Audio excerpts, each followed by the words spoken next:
part is the last part. Then I'm just going to give you a glimpse of how structure is so interesting. And your students would know that too. How you make decisions is sometimes even more important than what comes out, because that's where the fair or unfair part of life comes in. People can accept losing, but they can't accept a crooked method. And that's why the Constitution spent so much time on this. Okay, so no person, oh, this is interesting too.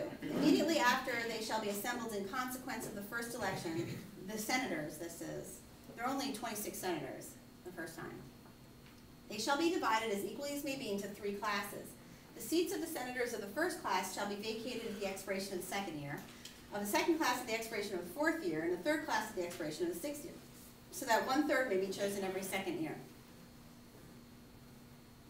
Why? Progress. You don't want to replace the whole group. Right. So right here, this is really interesting. So you've got the House. I'm telling you, your students at any level could probably figure this out just from reading this with your guidance. Right now, okay, we have, I probably didn't do enough of this. So we have age, we have citizenship, how many years a citizen, we have constituency, in other words, what does this group represent, we have term, and we have elected by whom, right here. And we've hardly gotten into the text of the Constitution, and already these 55 delegates have made a very strange institution. We haven't gotten to power yet, so let's just sum this up here. What's the age minimum of the House? 25. And the Senate? 30. So how many years a citizen for the House? 7. And for Senator? 9. What's the constituency? When you're a House member, you represent a what? Area of the district. Right, a local district, except if you live in a tiny state. And then this is a state. The term? 2, 6, but which is divided into 1/3, 1/3, 1/3. A simple way to explain this to a student is to ask, when was Senator Rand Paul elected? What year? Okay. And when was the last time that Senator McConnell was reelected? It was a little bit before. Yeah. So, what this means is that every single senator in the United States is on their own 6-year clock. And those 6-year clocks are in 3 different classes. And every state has 2 senators, but every state will never have both senators up at the same time. But yet they get their full term. Why? And the answer is here that new states, some people got less than a full term, just to get the ball rolling. See? So 1/3 of the first group of senators, their term expired in 2 years. Too bad.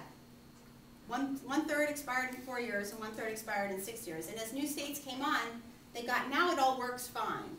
Which means today, in any given year, about 30, it depends on the classes, but about 30 to 33 senators are up, about 1/3 of the whole. Elected by, so voters, which again are even then a tiny group of the population, and here the state legislature. Now, don't let anybody ever ask you if process matters or structure matters. This is setting up a very strange thing, Jay. Haven't they made it so you're not voting for all 435 representatives each year too? I thought it was every other year, like half of it was split. No. A lot of state legislatures are like that. Okay. So if your state legislature has a 2-year term, sometimes you can have an odd-year election. But the United States House, now this makes it so interesting. So as smart as we think the founders were, they didn't anticipate 2 things about the House and the Senate. And you're asking a good question. Why does it seem surprising to us that the entire House of Representatives is up for re-election this year, as they are in even every year? What normally happens to them? I was saying, I think our founding fathers were looking for constant change and turnover. Yes, in the House. in only one little place, though. But do we have constant change and turnover in the House? Usually get reelected. Oddly, sometimes in California, there are 53 House members. Some years they are all reelected. So it's odd that the place that they consider to be the more changeable body is actually much safer because of the way we draw districts now that are homogenous. Meaning, once you're in, you're in. It's hard to get in, but then they, generally speaking, swell around you, unless you are a different, if you're a red member in a blue district. That can go on for a while, but then that usually sorts itself out. Now, so strangely, in the Senate, they thought they were building a very stable body. But again, they didn't foresee everything, because today, a net gain of 4 seats will give the Republicans control of the Senate. A net gain of 4 seats. So it means 4 seats have to flip from Democrat to Republican. So they thought that they were going to be very stable with that, with just saying a third can't be reelected, because even if you replace the whole third, you're not getting a majority. They didn't anticipate parties being this close in holding power. So oddly, it's the Senate that's more volatile. That's not what they expected. But what can we at least say about this? Is Congress a thing?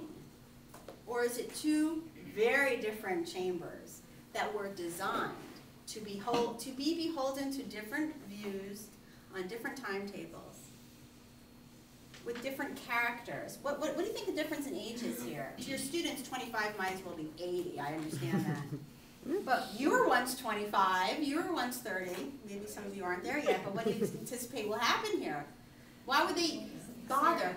We go to the Supreme Court to find out what the Commerce Clause means, and yet they don't tell us that, or what equal protection means, but they are very specific about certain odd things.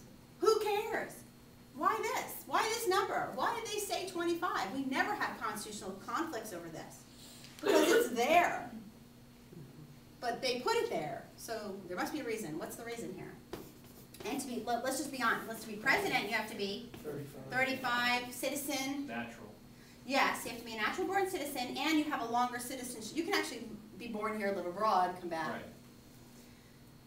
Right. Obviously, it's a national here, the term, 4, and it's elected by the Electoral College.